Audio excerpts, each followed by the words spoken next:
Welcome sa Tagalog Horoscope, ang iyong gabay sa pang-araw-araw na buhay. Hatid namin ang pinakadetalyadong horoscope na magsisilbing gabay mo sa pera, trabaho, pag-ibig, kalusugan, at swerte. Naway magtagumpay sa buhay ang lahat ng ating tagapakinig at subscribers sa buong mundo. Maraming salamat sa pag-subscribe at tanggapin ang siksik, liglig, at umaapaw na biyayang hatid ng Tagalog Horoscope. Ito ang iyong pang-araw-araw na horoscope para sa Aries, para sa Marso 2025. Ngayong araw, may natatanging enerhiya na bumabalot sa iyo. Isang enerhiyang puno ng lakas at inspirasyon na nagdadala ng mahalagang mensahe tungkol sa responsibilidad, hindi lamang sa iyong sarili kundi pati na rin sa mundo sa iyong paligid. Sa iyong pagiging isang Aries, likas kang puno ng sigasig, determinasyon, at matapang na puso. Palagi kang handang sumabak sa hamon ng buhay, walang takot sa mga pagsubok, at may di matitinag na paniniwala sa iyong sariling kakayahan. Subalit, ang araw na ito ay isang paalala na hindi sapat ang pagiging matapang at masigasig lamang. Kailangan mo ring maging mapanuri at responsable sa bawat hakbang na iyong ginagawa. Ang iyong mga kilos, desisyon, at pagpili ay may malalim na epekto, hindi lamang sa iyong sariling buhay, kundi pati na rin sa mga taong nakapaligid sa iyo. Sa bawat salita mong binibitawan, sa bawat aksyong iyong ginagawa, at sa bawat pasyang iyong tinatahak, may alon ng impluwensyang maaaring magdulot ng pagbabago sa kapaligiran mo. Maaring ito ay sa positibong paraan, na nagdadala ng inspirasyon at lakas sa iba, o maaaring magdulot ng hindi inaasahang epekto kung hindi mo ito pag-iisipang mabuti. Kaya naman, hinihikayat kang yakapin ang araw na ito, na may mas mataas na antas ng kamalayan sa kung paano mo hinuhubog ang iyong landas, at kung paano ito nakaapekto sa iyong kapaligiran. Habang isinasagawa mo ang iyong mga gawain, mapapansin mong maaaring may bumabalot na pagkapagod sa iyong katawan at isipan.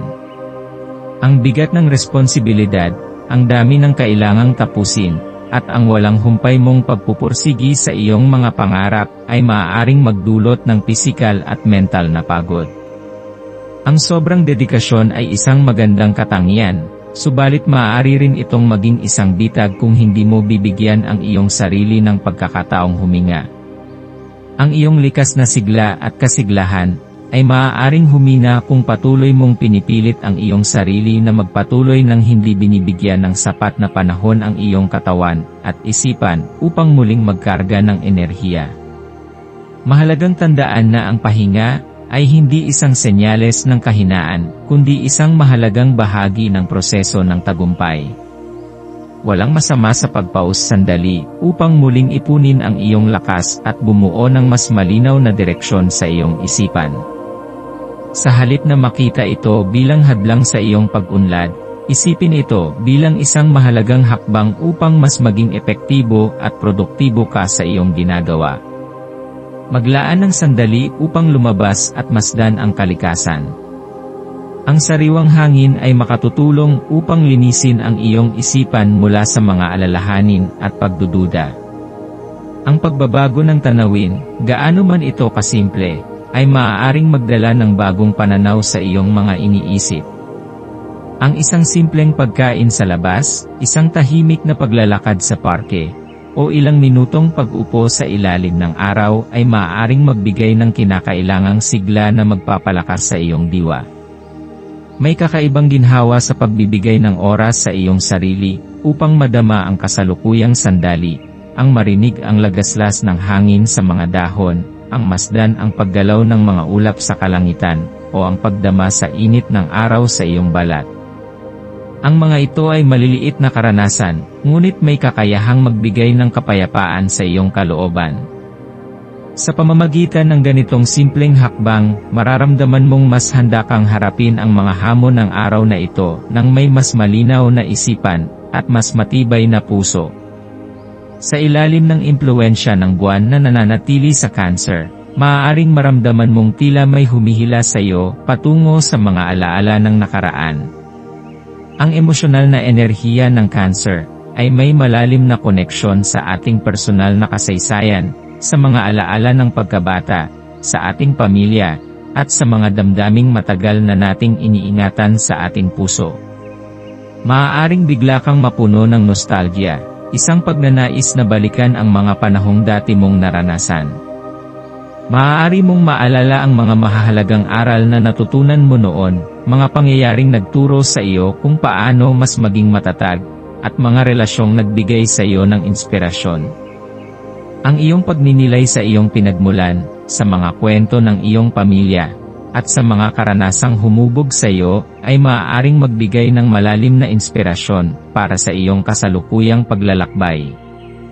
Hindi ito nangangahulugang kailangan mong magpigil sa pag-abante, kundi isang paalala na minsan, ang mga sagot na iyong hinahanap ay nasa mga karanasang dati mo nang pinagdaanan. Ang mga aral ng kahapon ay maaaring maging gabay sa iyong mga hakbang ngayon, at sa pagtanggap mo sa mga ito, mas nagkakaroon ng direksyon ang iyong hinaharap. Ngayong araw, pagnilayan mo kung paano mo maaaring pagsamahin ang iyong likas na pagkamaalab at ang pangangailangan mo para sa introspeksyon. Bilang isang Aries, palagi kang handang sumabak sa laban, laging naghahanap ng susunod na hamon, at walang takot sa pagharap sa bagong pakikipagsapalaran. Ngunit ang araw na ito ay nagdadala ng mensahe, na may halaga rin ang sandali ng katahimikan. Hindi lahat ng tagumpay ay nagmumula sa bilis at lakas, minsan, ito ay nagmumula sa pag-unawa sa mas malaking larawan ng iyong buhay. Habang patuloy mong tinatahak ang iyong landas, subukang maging mas malay sa iyong mga intensyon. Ano ba talaga ang tunay mong layunin? Ano ang nagtutulak sa iyo upang ipagpatuloy ang iyong ginagawa? Ang balanse sa pagitan ng ambisyon at pagmumuni-muni ay isang mahalagang bahagi ng iyong pag-unlad, kaya't huwag kang matakot na huminto saglit at suriin ang direksyong iyong tinatahak. Ngayong araw, subukang gawin ang maswerteng gawain na magbibigay sa iyo ng balanse at inspirasyon. Ang pagbabasa ng isang makabuluhang libro, pagsusulat ng iyong mga saloobin, o kahit simpleng pag-upo sa isang tahimik na lugar upang magnilay ay maaaring makatulong upang mapanumbalik ang iyong panloob na lakas. Minsan, ang pinakamalalaking sagot ay matatagpuan sa katahimikan at hindi sa ingay ng mundo. Ang mga sagot na hinahanap mo ay maaaring nasa pagitan ng mga pahina ng isang aklat, sa mga salitang iyong sinusulat, o sa mga saglit ng tahimik na pagninilay. Ang kulay na magdadala ng swerte sa iyo ngayon ay pula. Ang matapang na enerhiya ng pulang kulay ay nagdadala ng inspirasyon, sigla, at determinasyon. Ang pula ay hindi lamang isang kulay ng lakas kundi isang paalala rin ng iyong masidhing damdamin at determinasyon na maabot ang iyong mga pangarap. Kung nais mong palakasin ang iyong kumpiyansa, at pagtuunan ng pansin ang iyong mga layunin, subukan mong isuot ang kulay na ito o gamitin ito bilang inspirasyon sa iyong paligid. Ang iyong maswerteng numero ngayong araw ay 1, 9, 16, 25, at 32. Ang mga numerong ito ay nagdadala ng enerhiya ng tapang, aksyon, at tagumpay. Kung may desisyon kang kailangang gawin, gamitin ang mga numerong ito bilang inspirasyon upang gabayan ka sa tamang direksyon. Ang bawat isa sa mga numerong ito ay may dalang natatanging enerhiya na maaaring makatulong sa iyo sa paggawa ng tamang hakbang patungo sa katuparan ng iyong mga pangarap. Sa pagtatapos ng araw, ipaalala sa iyong sarili na ang bawat hakbang na iyong ginagawa ay may kahulugan. Hindi mo kailangang madaliin ang proseso ng iyong pag-unlad. Ang mahalaga ay patuloy kang gumagalaw patungo sa iyong layunin ng may buong tiwala sa iyong kakayahan.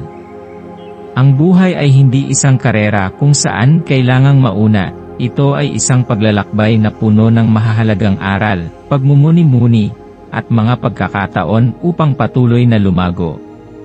Sa bawat paghinga mo, sa bawat desisyon mong gawin, at sa bawat hakbang mong isinasagawa, yakapin mo ang responsibilidad ng pagiging isang taong may kakayahang lumikha ng sariling kapalaran. Manatili kang determinado, manatili kang matatag, at higit sa lahat, manatili kang totoo sa iyong sarili. Ang araw na ito ay isa lamang pahina sa kwento ng iyong buhay, piliin mong gawin itong makulay, makahulugan, at puno ng inspirasyon.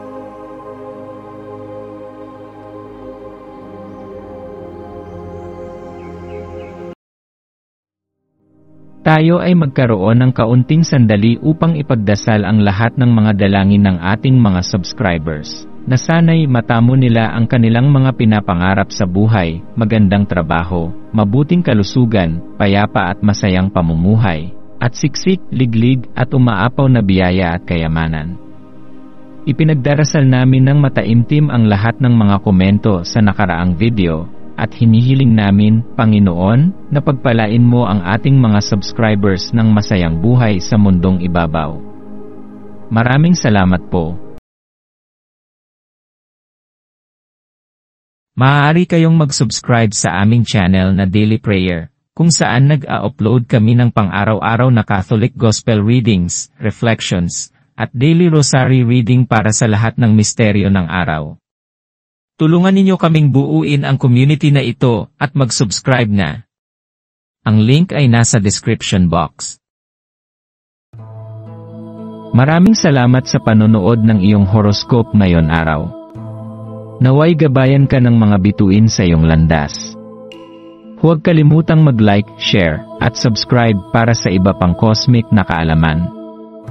Hanggang sa muli, manatiling konektado sa universo.